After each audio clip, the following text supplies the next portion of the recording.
The scene tonight, new serum, the Vampire the Masquerade YouTube experiment, is set in Stefan's studio apartment. He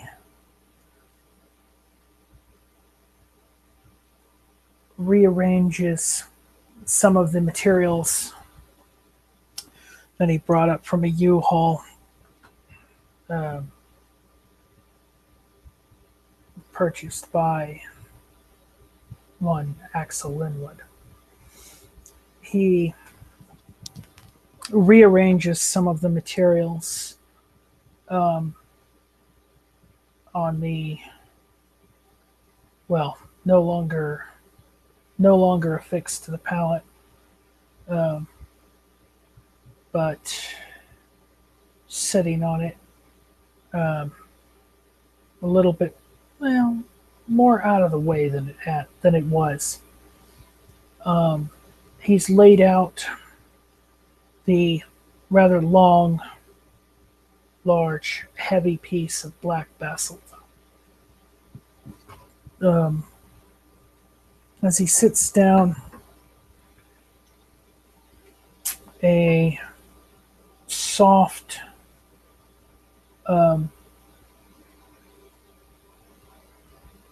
soft music can be heard in the background.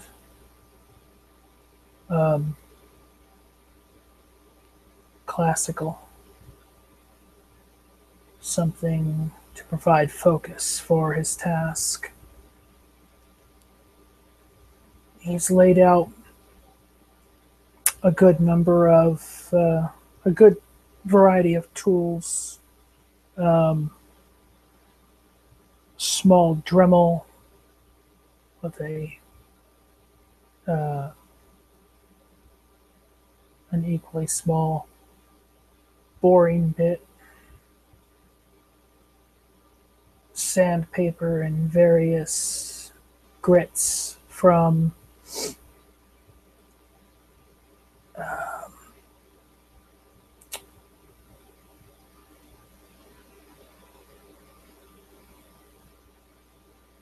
rough grit for base work to polishing grit for finishing work.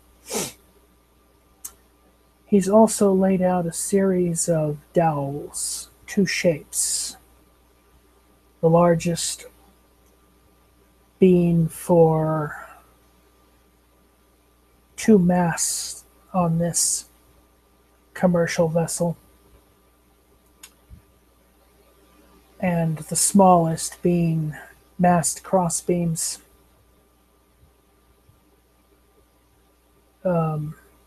As well as, well,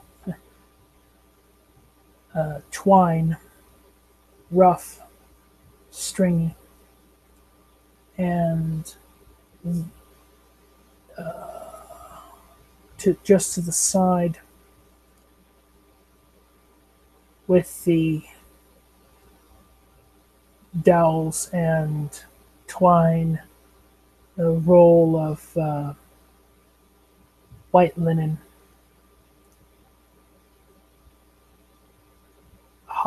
a hot glue gun also sits there, prepared for use, not currently on, or not currently heated, not until the trigger is pulled. A variety of files, small chisels, small hammer, basically akin to a rock hammer. As he sits down, he takes a look at the picture provided to him by Axel, and he's set the basalt up on a pair of wooden stands. He's already smoothed, or well, cut the rounded top off the basalt and put the now flat surface about half to 3/4 of an inch off the top of the length.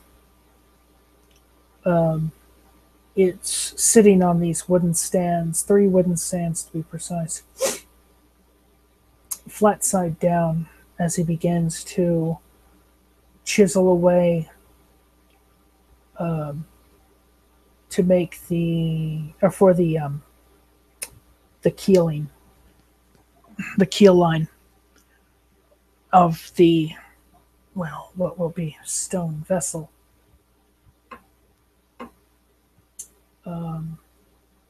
I will make a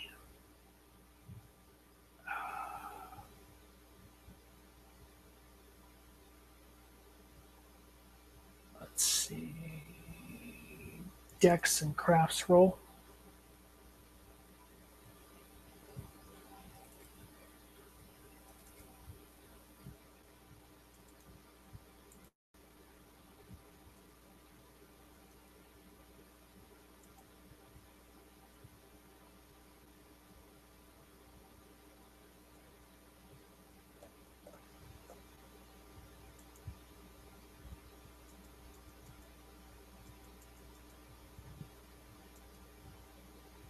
And these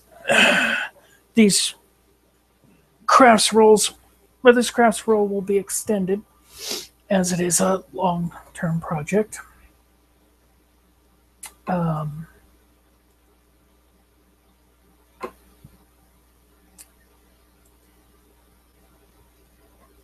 As he begins to chisel away,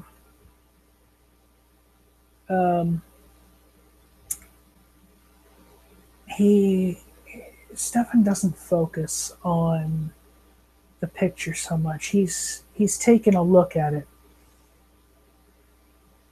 but he adds a little bit of a flair to the keel. He envisions a picture in his mind based on things that perhaps he's actually seen. It's not unheard of. As little by little, the chisel being hammered into the basalt chips away in even long increments, as much as 2 inches at a time. Not working downward, but working across the keel line from one length to the other. The stone hasn't been shortened. It's still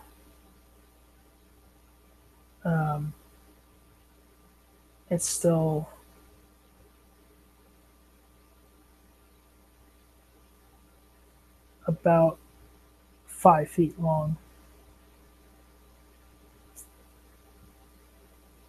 That length will be for the bow and stern of the vessel to shape it properly.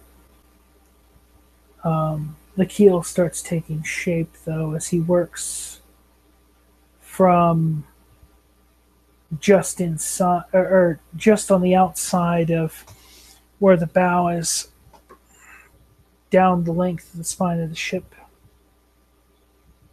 to the stern, taking in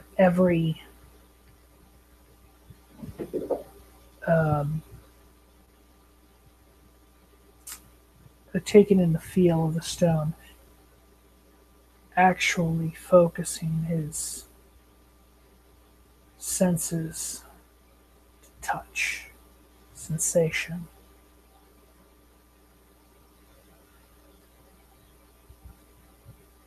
As he takes in the a somewhat porous feel, the heat or cold of the stone, the actual grain of the stone as he chisels it away, checking for any imperfections at all. Satisfied that his work so far is good, he continues to shape the keel and to work up to get the rounded, slightly bowed shape, working in this case downward to what will be the primary deck. Sometime passes too. This is not a slow process.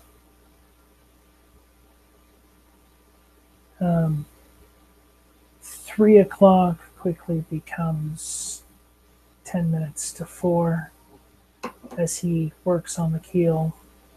I'll have him make another dex and crafts roll. So far, 2 successes.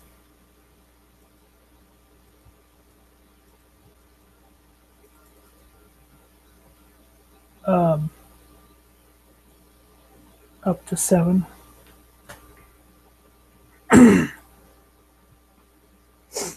He puts quite the point on the spine of the ship, brings it to, I guess, what some could describe as a razor edge, although not literally sharp,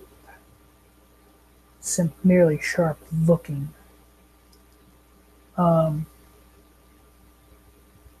He moves from the actual shape of the keel to actually shaping the round contour from that spine up to the deck, keeping keeping the line he's making, keeping the shape, the curvature he's making straight every single time he chips another piece off of the basalt. As it slides onto or as it lands onto a piece of canvas under the piece itself, a collection surface to better keep the area clean, to make it easier, knowing that you never know when you might actually use stone chips for something. He begins to put as he works his way down, creating the curvature of the ship. Not bulbous, rather smooth, rather sleek, very, well, semi-modern anyway.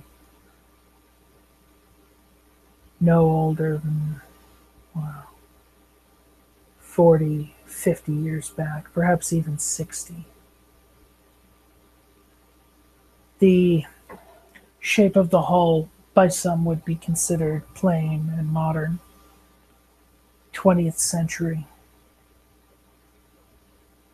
technology, but still elegant. The wooden hull, as he creates the shape, he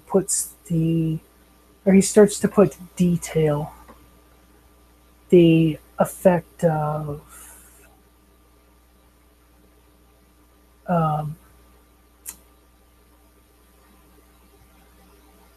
wood planks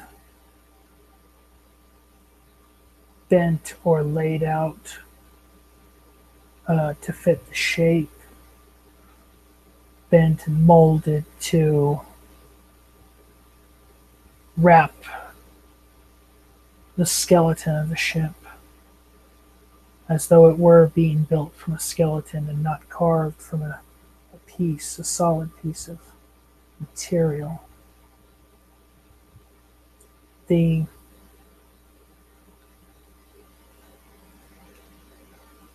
effective look of the planks that make up the hull of the vessel come together extraordinarily well, a lot better than he had actually hoped for. This is something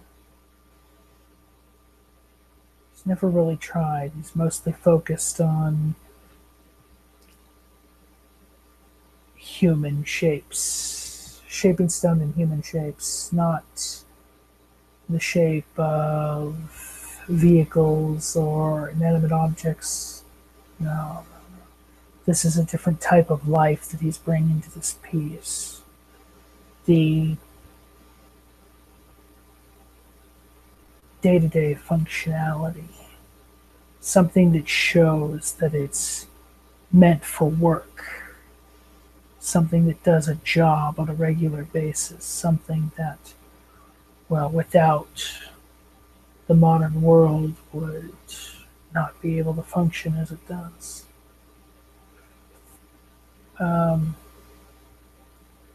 Slowly, bit by bit, he puts at least the basic detail of planks into the stone.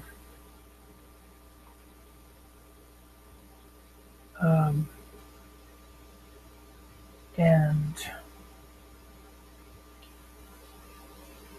after about another hour, he begins to, or Stefan begins to turn the piece over very gently. Um,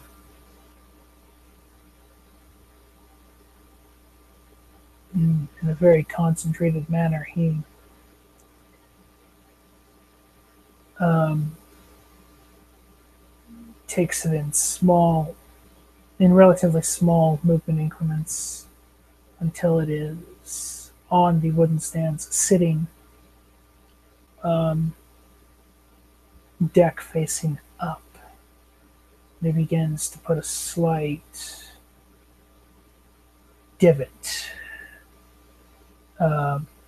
just inside the edge of what is the deck to actually make a bit of a recess. It's not a flat deck. There is actually a side. Even, no matter how slight it is, there is a side to keep things from sliding, to keep people from sliding off of the deck. This is a functional vessel.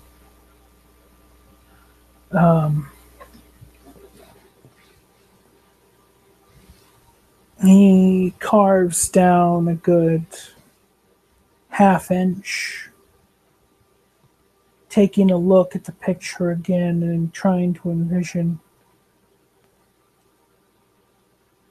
the actual ship itself based on what he has.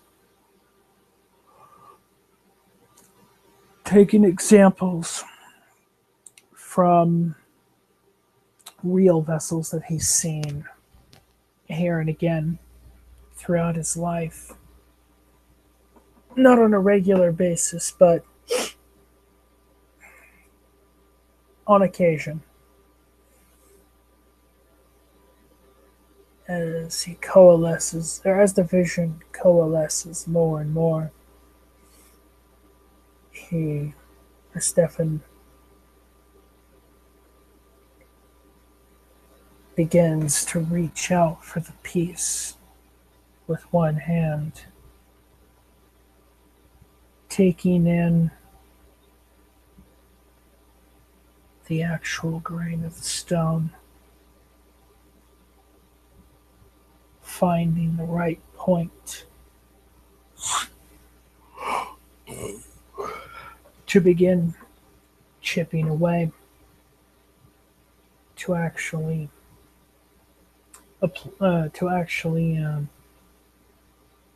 create the inset deck. I'll have him make perception, touch, and crafts.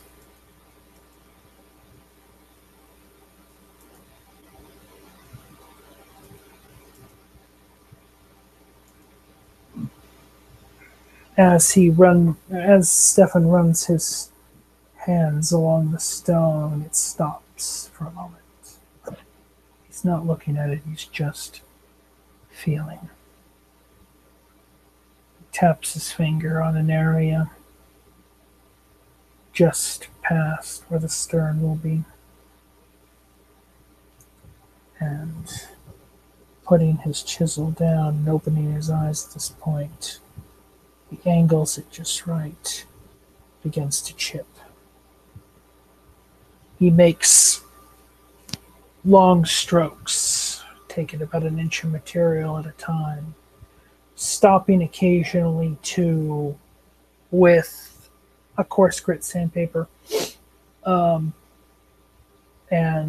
a bit of elbow grease, smooth it before he resumes chipping away, smoothing the inside edge on the deck side to make sure that the effective railing comes out right and maintains the same thickness from one end to the other before resuming chipping away, working one side from stern to bow to the other side's bow to stern before he begins chipping away the interior portions to get them to the same level, occasionally stopping to smooth it out with sandpaper, adjusting the coarseness to a paper that's a bit harsher, a little bit more abrasive, larger grit on the paper actually.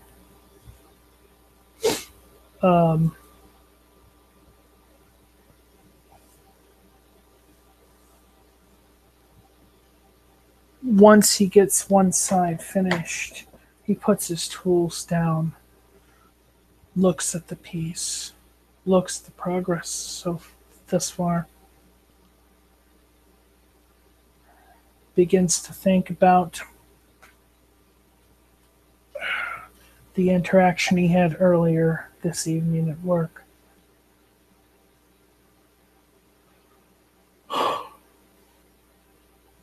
The interaction with Dr. Al-Zalani.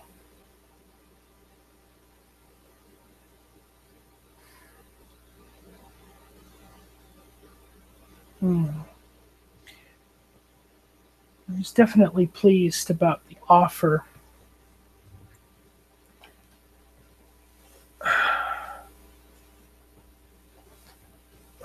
of, or the possibility of an offer of, let me say it, an opportunity would allow him to utilize his actual skills to do something that he is better suited for. But at the same time, Stefan is apprehensive. He was not expecting to run into somebody who was so familiar with Miss Rogers, Nora. He admires her work. What she does is very much similar to what he does from an artistic perspective, but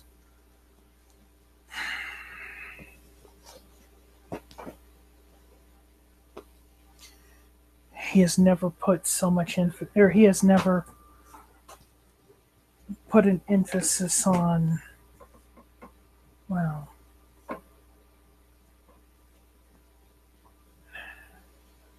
effectively making the dead look so alive. He's never been, or he's always tried to be around lively environments, to focus in on lively environments, to use that to focus on the life, the soul, the essence that he has always tried to pour into every piece he's done. Mostly small, but all elegant. To use his knowledge of anatomy to bring the human subjects, images he carves into stone, to bring the life, to bring the essence of the people. You know, not just their appearance, but some of their emotions of the time that he's captured. Very much like a three-dimensional photograph. To work around so much death.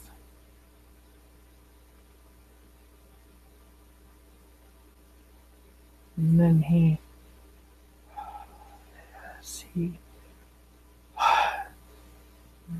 closes his eyes, finds himself relaxed and comfortable, more relaxed than he has been in a long time. A vision floods into his mind's eye.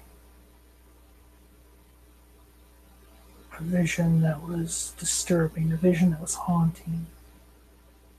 An instance in his existence not too long ago.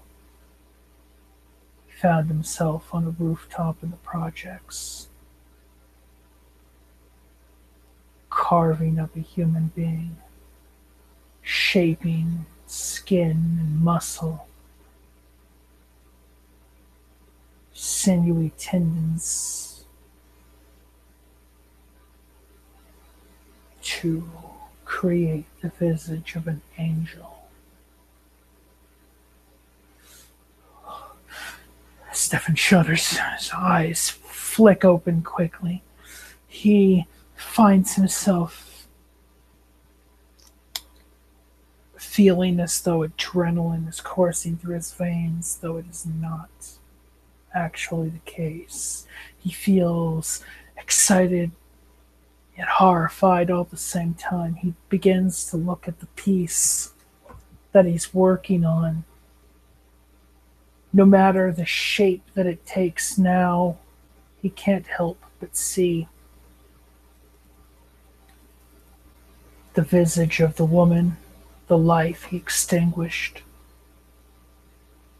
the sadness of the act, the attempt to wash the blood off his hands.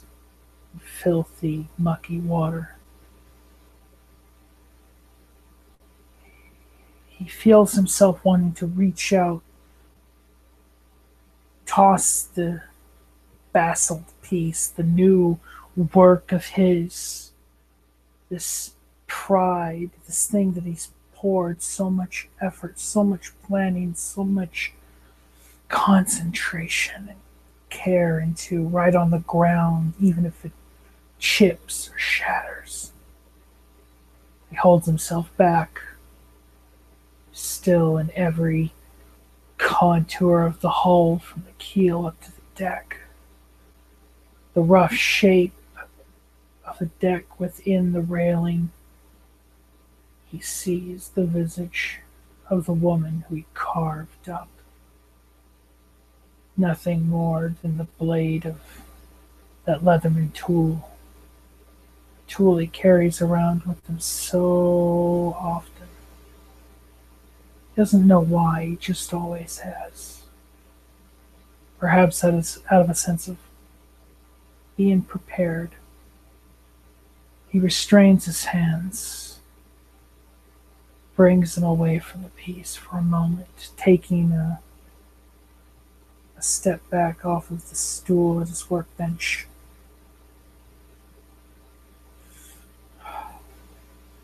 He doesn't take a deep breath, not a physical one anyway, no.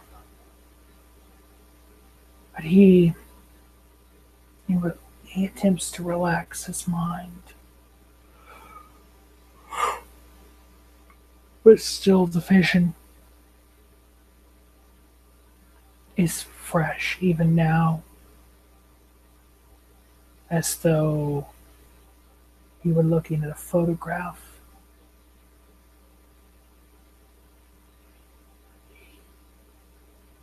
It's brought back the sadness that he felt that night, the remorse.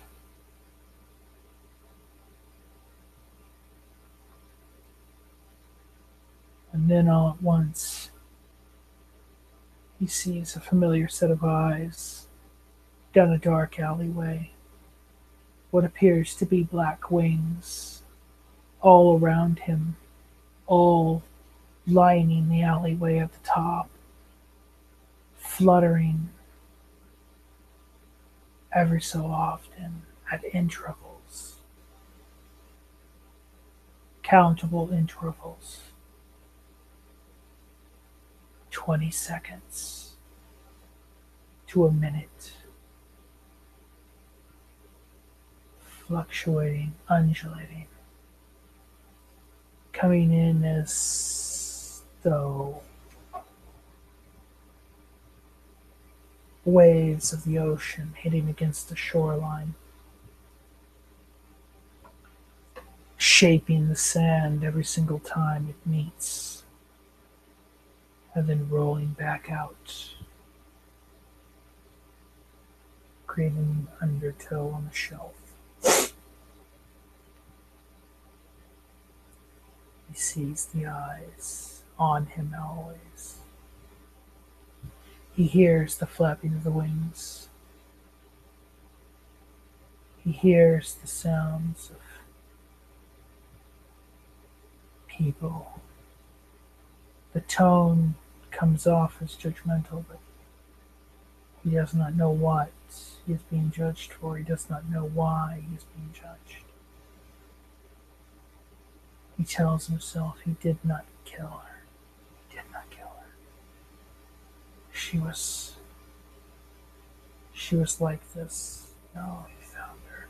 He found her this way. He knows he found her this way. And he shakes his head from side to side. The vision clears, and he sees on his workbench in front of him as he's sitting down again the ship that he's shaping of stone. The white linen, the glue gun, needle and thread.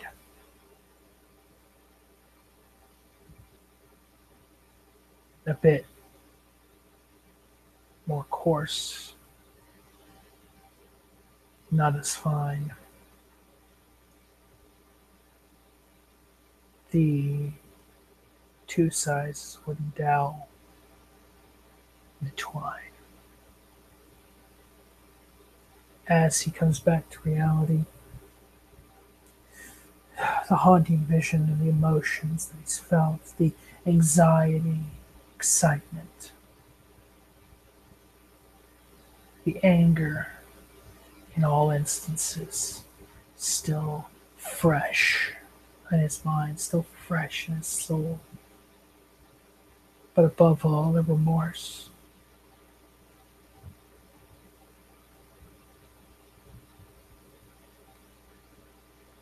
Then, as he looks down at the deck that he's shaping on this little stone ship,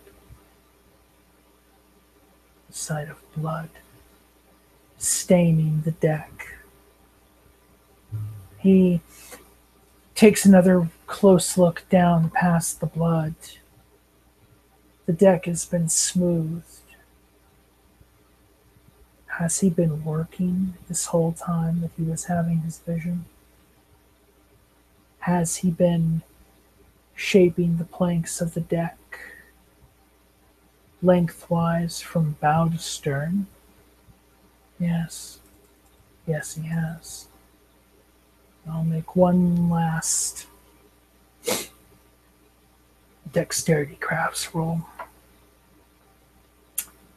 let's see, the total is at 7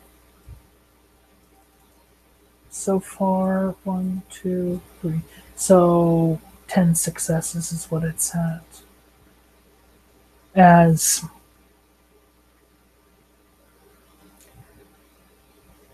he puts the last of the basic touches on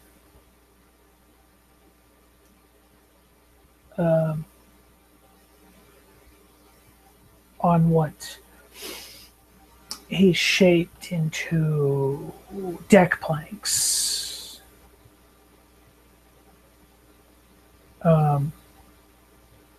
The tools in his hands slide from his grip, and he feels a sudden wave of fatigue hit him as he slumps and slides sideways, falling off of the stool and hitting the stone floor, shoulder first, falling to sleep as he's worked until the sun has come up. And this is where the scene shall end.